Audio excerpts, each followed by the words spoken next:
청취자 여러분들을 여의도 정치로 안내해드리는 시간, 여의도 인포메이션, 문화일보 이은지 기자와 함께합니다. 안녕하십니까? 안녕하세요. 자, 이재명 대통령이 이 대통령직 인수위원회 없이 공식 업무에 돌입하면서 신속하게 주요 인선 진행하고 있습니다. 대통령실 수석급 인선에 경제성장수석, 재정기획보좌관, 사회수석처럼 이렇게 신설되거나 또 명칭이 변경된 게 특히 눈에 띄는데, 이런 인선과 또 조직 개편, 이재명 정부의 국정 운영 방향성을 제시하는 거라고 볼 수 있겠죠?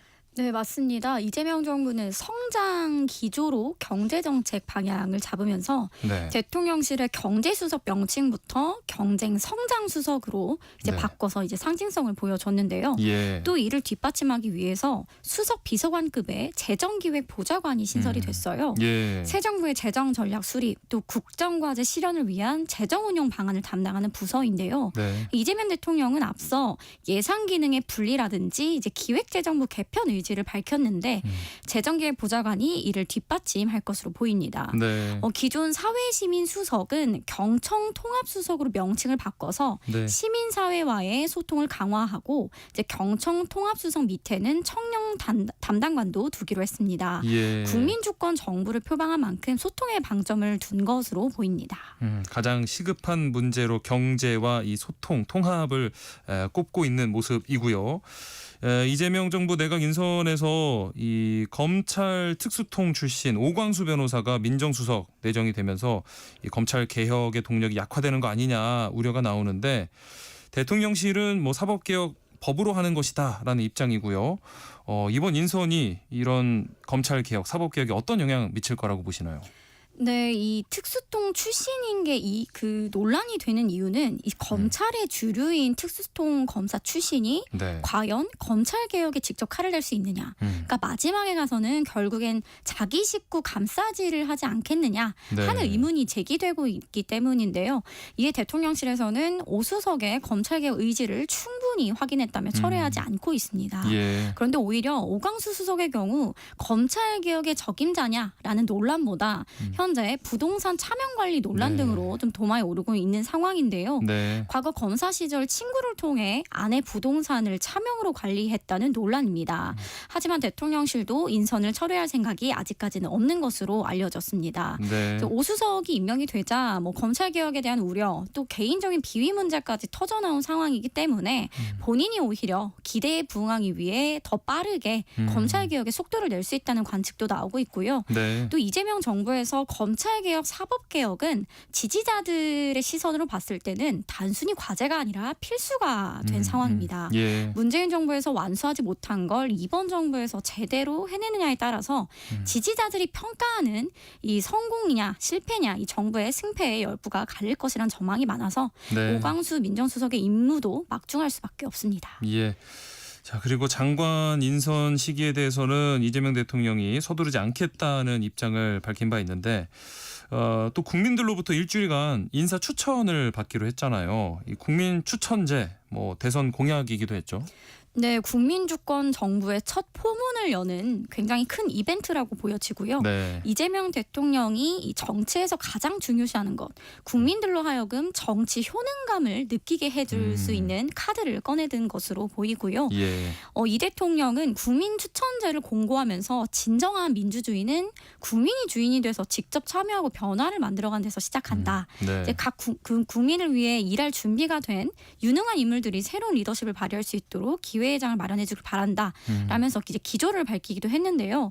이 표면적으로는 국민들의 참여를 이끌어내서 뭐 정치 효능감을 높이기 위한 것도 있지만 그 이면에는 국민들의 추천으로 이제 나온 인물들은 상대적으로 국회 인사청문회의 문턱이 낮아질 수 있어서 부담을 덜 수 있는 효과도 누릴 수 있다는 해석이 나옵니다. 예. 문재인 정부에서도 인수위 없이 다치로 올렸죠. 네. 장관 인선에서 여러 논란으로 낙마를 하거나 야당이 동의하지 않아서 국회 인사청문 경과보고서 채택이 불발된 경우가 많았는데요. 네. 이러한 리스크를 최소화하기 위해서 아하. 국민추천제가 인사청문회의 완충 역할을 할 수 있다고 판단한 것으로도 볼 수가 있습니다. 지금 이런 국민들 인사 추천하는 부분 정치권에서는 어떤 반응을 보이고 있을까요? 아무래도 여당에서는 그 이재명은 합니다라는 실행력을 보여주고 국민 참여를 이끌어내면서 이 정권의 지지율을 견인할 것이다라는 긍정적인 반응이 나오고요. 예. 반면에 야당을 중심으로는 자칫 대중들의 인기 영합주의, 즉 포퓰리즘에 빠져서 전문성이 없거나 네. 편향된 인사가 장관직을 맡게 될 경우 부작용을 낳을 수 있다. 이러한 우려도 나오고 있습니다. 네. 또 이제 자신들의 입맛에 맞는 인사를 낙하산으로 꼽기 위한 하나의 보여주기식 수단 아니냐. 결국 국민 추천을 빙자해서 자신들의 원하는 사람을 올리려는 의도다라고 보는 시각도 야당에서는 나오고 있는데요. 네. 다만 이 국민의힘도 지난 총선 공천에서 강남, 대구 등 일부 지역에서 국민 추천제를 도입해 후보를 네. 공천한 바가 있습니다. 네. 일부 후보들은 정치권에서도 처음 듣는 인물이다라는 평가가 나올 만큼 인지도가 낮아서 정말로 국민들이 추천한 게 맞느냐라는 비판적인 목소리도 나와서 결국 지도부가 자의적으로 넣은 낙하산 아니냐라는 논란이 일기도 한 바 있습니다. 예. 자, 그리고 최근 여야가 이 법사위원장직 두고 팽팽하게 맞서고 있는데 이 법사위원장직이 국회에서 갖는 이 실질적인 권한이나 영향력이 어느 정도인지 한번 짚어주실까요? 법사위원장은 다른 모든 상임위를 통과한 법안들이 이제 국회 본회의로 가기 전에 무조건 거쳐야 하는 마지막 문턱입니다. 네. 사실상 법안이 국회 본회의에 상정되는 권한을 갖고 있는데요. 네. 또 주요 사법기관인 법무부, 감사원, 대법원에 대한 감사권을 갖고 있고 탄핵 소추도 관장을 하는 요직입니다. 예. 앞서 윤석열 전 대통령이 국회에서 탄핵됐을 때 정청래 법사위원장이 국회 탄핵소추 단장을 맡았는데요. 그렇죠. 이 사실상 이 국회 측 탄핵 심판에서 검사 역할을 하게 네. 되는 게 법사위원장입니다. 때문에 국민의힘은 이 다수당인 민주당이 행정부와 국회를 모두 장악했으니 이 견제를 위해서는 법사위원장을 다시 야당에 반납해야 한다라고 주장을 하고 있는 것인데요. 네. 민주당은 절대 내어줄 생각이 없는 상황입니다. 지난 총선에서 민주당이 압도적인 의석을 얻고도 이제 거부권에 막혀서 지지층이 원하는 법을 많이 처리를 못했는데요. 네. 때문에 이재명 정부에서 주요 법안들을 모두 처리하겠다는 의지가 강합니다. 네. 앞서 말씀해 주신 것처럼 국민의힘은 행정부 견제가 필요하다는 거고요. 더불어민주당은 지금 임기 2년 원칙을 계속 내세우면서 거부하고 있는 건데 이 조승래 민주당 수석 대변인도 국민의힘의 논리가 일관성이 없다라고 지적을 했어요. 실제로 그러면 과거와 현재 여야 입장이 어떻게 달라졌나요? 네, 윤석열 정부 때 민주당이 야당일 당시였죠. 네. 그 법사위원장을 민주당이 달라라고 하겠다는 걸 국민의힘이 반대를 했었는데요. 네. 왜 그때는 야당이 법사위원장을 가져가는 걸 반대해 놓고서는 이제 와서는 야당인이 법사위원장을 달라고 하느냐. 이게 논리의 일관성이 없다는 지적입니다. 네. 당시 민주당이 야당이 법사위원장 가져야 한다고 하자 국민의힘은 민주당이 제1당 다수당이기 때문에 안 된다고 반박을 했습니다. 네. 여러 논란이 있지만 이미 전반기에 2년 임기로 상임위원장을 국회 본회의에서 표결로 뽑았기 때문에 민주당이 자진해서 자리를 양보하지 않는 이상 지금 바꾸기는 어렵습니다. 네. 그래서 후반기에 가서 여야가 다시 합의를 할 가능성이 더 높은데요. 1당이 국회의장 그리고 2당이 법사위원장을 하는 관례가 2004년부터 이어왔는데 이미 두 차례 깨졌기 때문에 네. 민주당에서도 쉽게 내놓지 않으려 할 가능성이 높습니다. 이렇게 법사위원장직 둘러싸고 여야 갈등이 좀 길어지면 아무래도 국회의 뭐 정상적인 기능 회복이나 또 국민 신뢰 회복에도 안 좋은 영향을 줄 것 같은데요.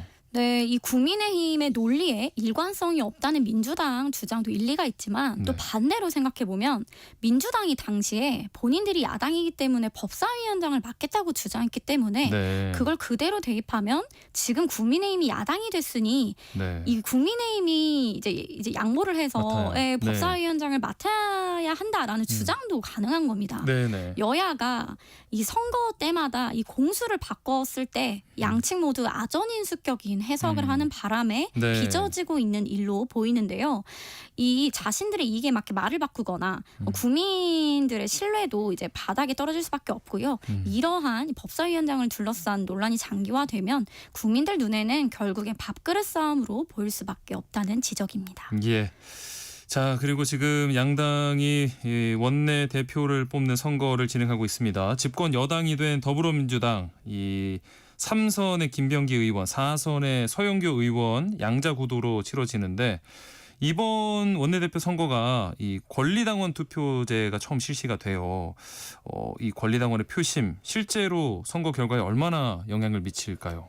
네, 권리당원의 온라인 투표가 20% 반영이 되고 네. 167명의 민주당 의원들의 투표는 80%가 반영이 됩니다. 네. 이 권리당원 표를 환산을 하면 의원 약 42명으로 환산이 될 수 있는데요. 네. 이 42명은 결과도 좌우할 수 있는 절대적인 이 지표일 뿐만 아니라 벌써부터 지지자들 사이에서 A 의원을 지지해야 한다.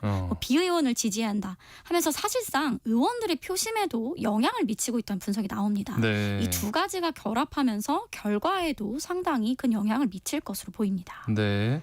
자, 이번 이 권리당원 투표제 도입이 이 민주당 내 이런 민주성 강화나 또 당원 참여 확대에 실질적으로 기여를 할 수 있을지 궁금하고 이게 또 다른 정당에도 영향을 줄 수 있을지 어떻게 보실까요? 네, 최근에 이 전문가들이 하나같이 말을 하는 게 당원 중심의 정당 민주주의 정치로 가는 이 흐름은 이미 거스를 수 없는 큰 흐름이 됐다라고 네. 말을 합니다. 이는 부정할 수 없다. 다만 정당 민주주의, 대의민주주의라는 이 본 가치를 훼손하지 않는 선에서 작동해야 한다라는 우려가 나오고 있는데요. 이미 국민의힘도 아까 말씀드렸듯 지난 총선에서 국민참여 공천을 도입했듯이 다른 정당들도 이미 적극적으로 국민들과 소통하면서 쌍방향 정당 정치를 하고 있다고 보여집니다. 네. 지금 김용태 비대위원장도 본인의 거취라든지 5대 개혁안을 전당원 투표로 맡기겠다. 그렇죠. 뭐 이런 것들을 꺼내 들고 있는 것도 네. 거스를 수 없는 흐름으로 보이는데요. 이는 결국에 정당이 국민들로부터 신뢰와 지지를 얻지 못하면서 나온 고육지책으로도 볼 수가 있습니다. 네. 국민들의 참여를 이끌어내서 정당에 대한 지지도 올리고 정치에 대한 혐오나 무관심을 회복하겠다는 것인데요. 네. 다만 이 모두의 참여, 다수결이 늘 옳은 결론을 낸다는 보장이 없기 때문에 당원 참여 확대가 자칫 포퓰리즘으로 가지 않도록 정치권도 이제 중심을 잡는 역할을 해야 한다. 정당 스스로도 이제 역할을 해야 한다라는 지적이 나옵니다. 네. 자, 이번에는 국민의힘으로 넘어가서요. 국민의힘 신임 원내대표를 오는 16일에 선출하기로 했는데 지금 후보군에 어떤 인물들이 있을까요? 네, 이번 주 금요일에 공고를 내고 토요일 하루 동안만 후보 등록을 받기 때문에 네. 지금은 물밑 탐색전만 하고 있는 상황인데요. 예. 당의 다수 의석을 차지하고 있는 영남 또 이제 구 친윤계 쪽에서는 3선의 박대출, 송원석 의원이 하마평에 오르고 있습니다. 네. 친한계나 비윤계에서는 4선의 김도읍, 3선의 김성원 의원 등이 거론되고 있고요. 네. 지금이 엄중한 상황인 만큼 대여 투쟁을 위해 야당 원내대표 경험이 있는 5선의 김기현, 나경원 의원이 다시 등판해야 한다라는 이야기도 일각에서 나오고 있습니다. 예. 이 국민의힘 안에 뭐 친윤석열계, 친한동훈계 양쪽은 이 당 지도부 구성 방안에 대해서 어떤 입장 차이를 보이고 있을까요? 네, 이달 30일로 임기가 종료되는 김용태 비대위원장의 거취 문제와 이 당 5대 개혁안을 두고 가장 첨예하게 대립하고 있는데요. 네. 친윤계는 대선 패배에 책임을 지고 권성동 원내대표와 함께 지도부가 일괄 사퇴해야 한다라고 주장하고 있고요. 네. 이 5대 개혁안에 대해서도 부정적입니다. 반면 친한계는 김용태 위원장이 이번 대선에서 윤석열 전 대통령과 선을 그었고 개혁 네. 의지를 보인 것을 높게 평가하고 있어서 임기를 좀 연장을 해서 당 개혁을 한 뒤에 8월 전당대회를 조속히 열어야 한다고 주장을 하고 있습니다. 예. 그리고 이번 원내대표 선출이 결국 당권 경쟁에도 영향을 미칠 걸로 보이는데요.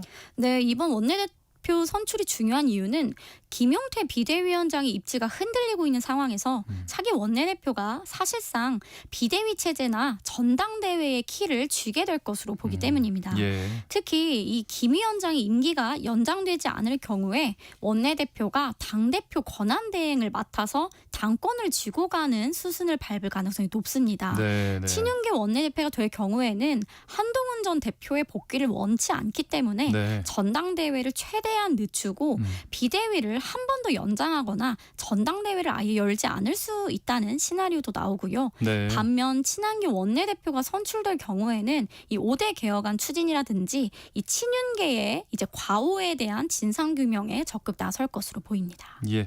자, 그리고 김문수 전 대선 후보가 이제 당대표 도전을 안 하겠다 선을 긋고 있는데 이 친한동훈계에서는 계속해서 당권 도전 가능성을 언급하고 있거든요. 그 배경이 뭘까요? 네, 김문수 전 대선 후보가 이 선거에서 진 직후에도 SNS를 통해서 턱걸이 영상 등을 올리면서 지지자들과 소통을 하고 이 윤 어게인 집회에도 이제 사진을 찍혔는데 네. 우연히 지나간 것이라고 본인이 해명하긴 했지만 여전히 윤 전 대통령과 선을 긋지 않으면서 이 보수 진영의 세를 불려가는 모습 때문인데요. 네. 또 친한계에서 우려하고 있는 게 계엄과 탄핵을 겪으면서 이 국민의힘 당원 구조 자체가 한쪽으로 편향된 구성으로 바뀌어서 김문수 후보가 당권에 나오면 굉장히 유리할 것으로 보고 있습니다. 예. 한동훈 전 국민의힘 대표도 전당대회 출마할까요? 현재 단계에서는 결론을 내리지 못한 것으로 알려졌는데요. 네. 친한계 의원들 다수는 이 현 당원 구성이 한동훈 전 대표에게 유리하지 않고 내년 지방선거에서 국민의힘이 크게 질 가능성이 높기 때문에 네. 그 책임을 지는 리스크가 너무 크다. 예. 그래서 이번 말고 지방선거 이후에 총선 공천권을 갖는 차기 전당대회에 나와야 한다는 아하. 주장에 더 힘이 실리고 있다고 합니다. 네. 다만 김문수 후보가 전당대회에 나온다고 했을 때 당이 이제 도로 친윤당이 되는 걸 막아야 한다는 명분으로 조기 등판할 가능성도 배제할 수 없습니다. 네. 일단은 이번 주 금토 신임 원내대표 선출 과정 지켜봐야겠습니다. 여의도 인포메이션 오늘 여기까지 하겠습니다. 지금까지 문화일보 이은지 기자와 함께했습니다. 고맙습니다. 고맙습니다. 세상의 모든 정보 오늘 여기서